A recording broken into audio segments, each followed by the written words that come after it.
Halo teman-teman semuanya, di kesempatan kali ini kita akan coba bahas PT Cahaya Putra Asa Keramik Tbk. Kode sahamnya CAKK ya, CAK. Nah, seperti apa perusahaannya akan kita coba bahas setelah yang satu ini.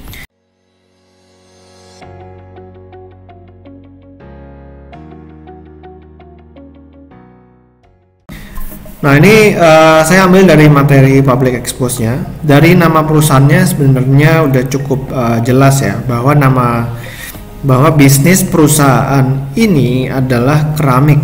Nah kita bakal lihat PT Cahaya Asa Keramik ya, Cahaya Putra Asa Keramik Tbk ini didirikan tahun 1995. Jadi udah cukup lama ya, 25 tahunan. Dan kita lihat tahun 97 kegiatan operasional perseroan ini dimulai dengan kapasitas produksi 3,6 juta meter persegi per tahun.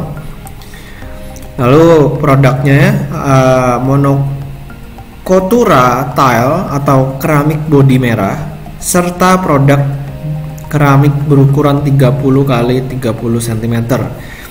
Di tahun 2018 baru melakukan IPO, dan kalau misalnya kita lihat kepemilikannya seperti ini ya.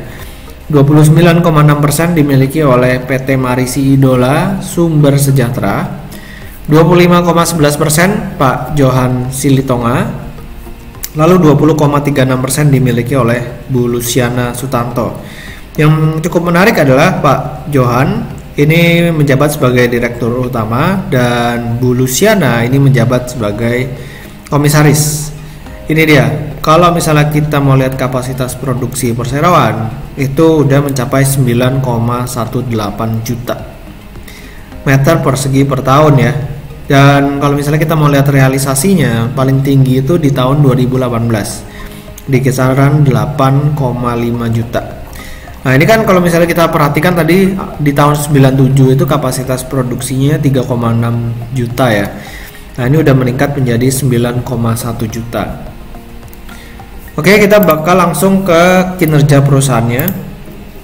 Nah, ini harga sahamnya ya. Kalau misalnya kita tarik dari tahun 2018 kemarin pas IPO, ini sempat naik ke 300-an, lalu sekarang udah di 50-an.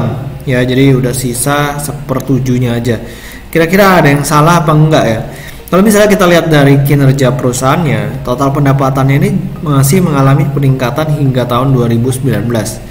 Tapi tahun 2018 ini baru go public ya, Jadi di tahun 2019 pendapatannya 289 miliar, labanya cuman 2 miliar ya di tahun 2019. Sementara di tahun 2018 labanya ini 13 miliar. Jadi kalau misalnya kita bisa katakan ya sebenarnya perusahaan ini lagi mengalami penurunan kinerja ya dari sisi laba bersihnya. Turunnya cukup lumayan lagi dari 13 ke 2 miliar. Kalau misalnya kita lihat dari cash flow statementnya, ketika perusahaan ini melakukan IPO di tahun 2018 mendapatkan uang sekitar 48 miliar. Uangnya ini dipakai untuk aktivitas investasi sekitar 30M, lalu untuk bayar utang bank dan juga utang pihak berelasi. Nah, lalu juga ada utang bank jangka pendek juga dibayar sekitar 8 miliar. Ya, dari sini kita lihat sisa kasnya cuma tinggal 1 miliar ya teman-teman ya. Sini wah tipis banget nih berarti kalau misalnya kita perhatikan. Kita bakal lihat dari balance sheet-nya. Kas perseroan di tahun 2019 itu 3 miliar, udah meningkat sih lumayan dari 1 miliar. Tapi 3 miliar dari total aset 330 miliar ini terlalu kecil menurut saya. Ya, ini terlalu kecil.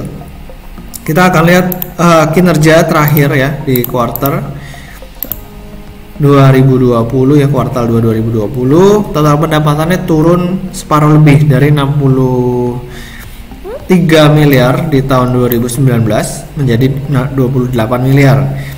Beban pokok penjualannya masih tinggi ya di kisaran 30-an miliar, makanya gross profitnya menjadi minus, jadi minus 4 miliar. Terus perusahaan ini mencatatkan rugi 8 miliar. Makanya nggak heran juga sih harga sahamnya tiba-tiba turun cukup signifikan ya di tahun 2020 ini. Kita bakal lihat dari key statistiknya.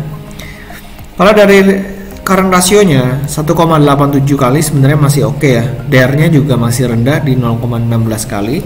Cuman kalau misalnya perseroan ini terus mengalami kerugian seperti yang tadi, yaitu lama-kelamaan perseroan ini mesti pinjem uang biar jadi tinggi lagi ya.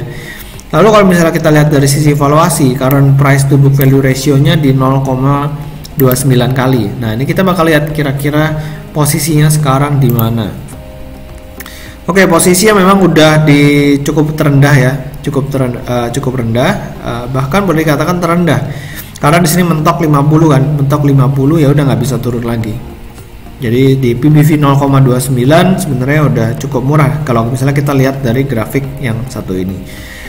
Oke, jadi kalau boleh saya ambil kesimpulan, memang bisnis si Chuck ini boleh dikatakan lagi mengalami penurunan yang cukup lumayan. Sehingga kalau misalnya kita perhatikan dari materi public expose-nya, perseroan ini akan fokus pada efisiensi produksi, ya, sehingga dapat memproduksi keramik yang berdaya saing tinggi di pasar. Jadi dari sini kita bisa lihat, oke, perseroan ini lagi melakukan efisiensi, bisnisnya lagi turun, walaupun secara neraca masih kuat dan juga harganya cukup murah, cuman yaitu saya agak ragu sebenarnya kenapa orang mesti pilih keramik yang satu ini, bukan keramik yang lainnya. Oke, jadi demikian dari saya. Semoga video kali ini bermanfaat. Jangan lupa buat di subscribe dan juga di follow Instagram saya di Pesan Saham. Sampai ketemu di video berikutnya. Selamat berinvestasi.